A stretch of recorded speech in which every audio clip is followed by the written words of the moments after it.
We the people.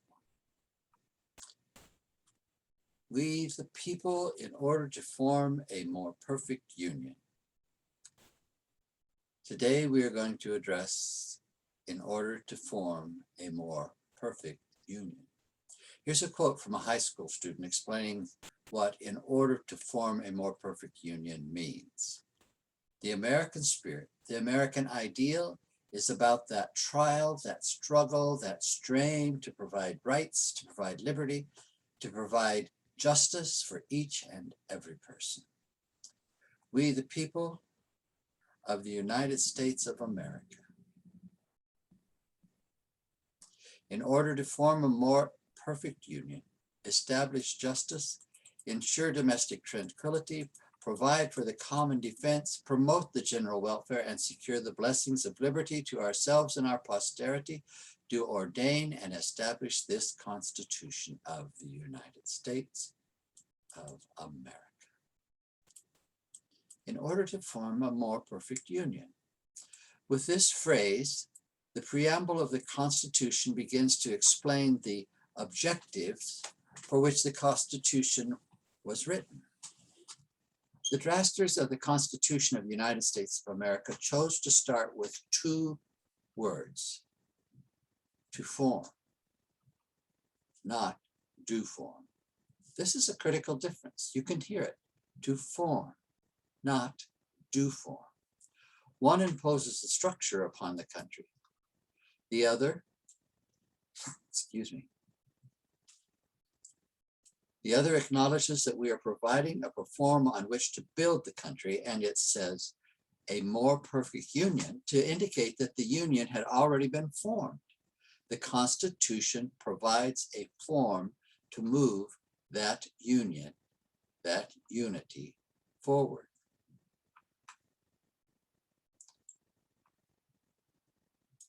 The Articles of Confederation, which often we don't even remember happened, had been established and had been used to establish our union as an independent country, that is, as a political entity with a federal government.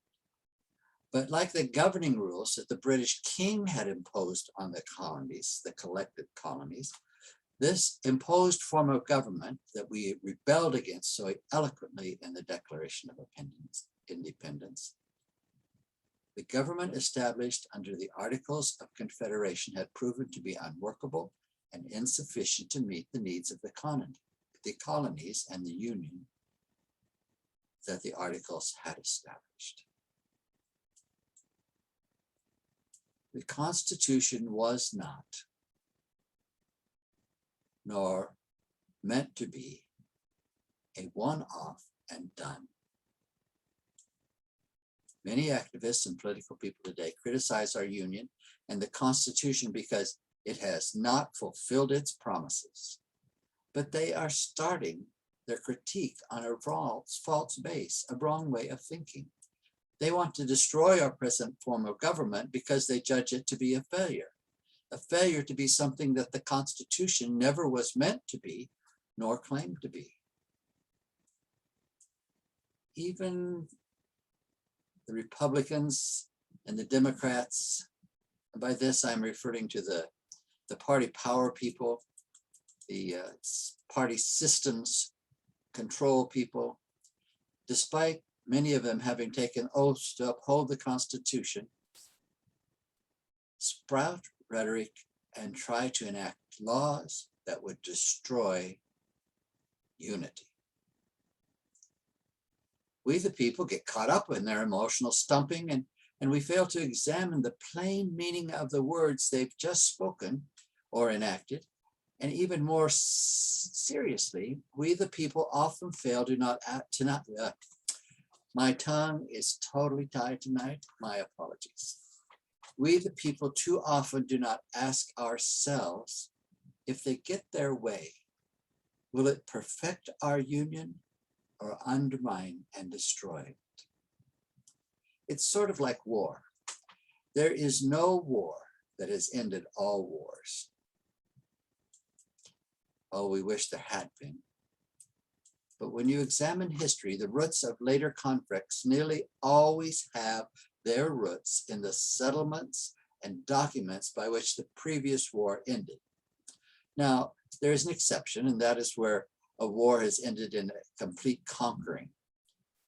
But even then, when you have the conquered and the conquerors, you've already set the basis for the next war. Just like we need to be asking about the settlements for war, we need to be asking about our political rhetoric and our laws. What damage will this do? It doesn't mean that we don't trust people. It doesn't mean that things can't happen well. It just means it's an important part of examining a proposed solution to a problem. It's an important part of it examining a presentation to try and overcome a need or a past error or a past, just simple past way of doing things wrong. It's a needed question to keep us balanced and not moving forward to something that is going to destroy what we're seeking. So again, even if things on the surface address a present need or seek to correct an existing problem, we need to constantly be asking, what damage will this do? Unfortunately, the way the Nancy Pelosi's and the Mitch McConnell's and the Chuck Schumer's and the Kevin McCarthy's strategize to force a win or obstruct others, despite the way they play out their plans in caucuses and in hidden behind closed doors instead of in debates on the floor of the House and the Senate, the way they present bills for pre-approval before they're even drafted and then drop them to everyone else at the last minute with insufficient time to read them, let alone analyze them. The way they strategize makes it impossible for we the people and our representatives and senators to take the time to sit back, read, and ask, what damage might this do? You see, this current dynamics, these current manipulations of power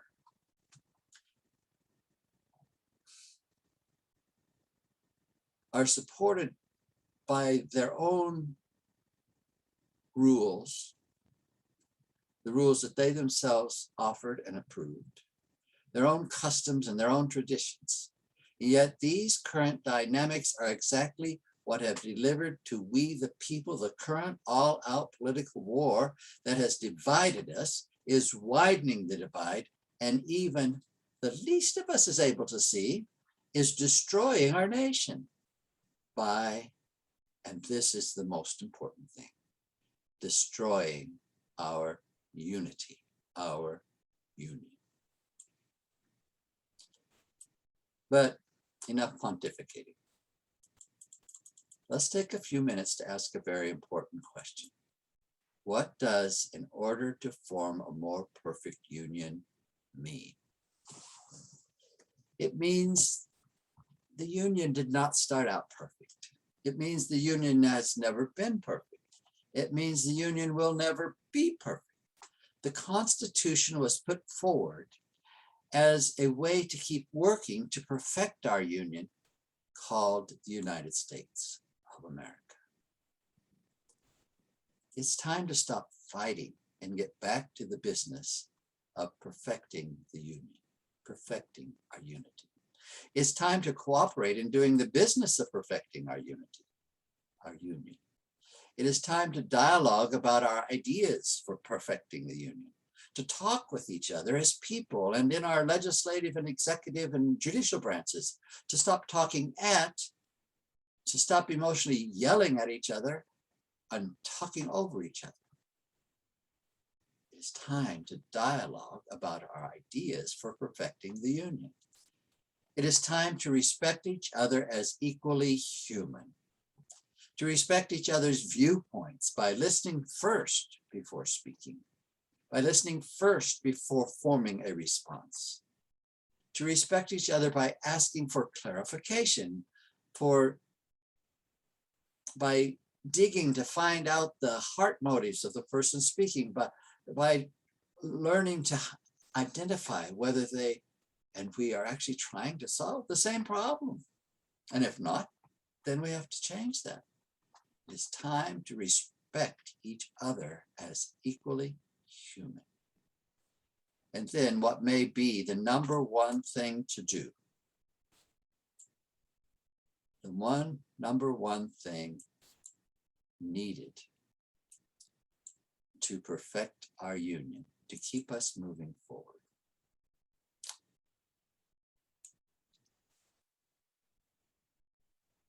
it is time to problem solve our perfection. That sounds crazy, doesn't it? It almost doesn't sound natural, but it is time. It is past time to problem solve so that we can perfect our unity and our union. It's time to problem solve together so that we have time to ask that critical question: what damage might our proposed solutions do to our unity and union? Very important words. In order to form a more perfect union. That is the business of we, the people, to help keep the country together as one.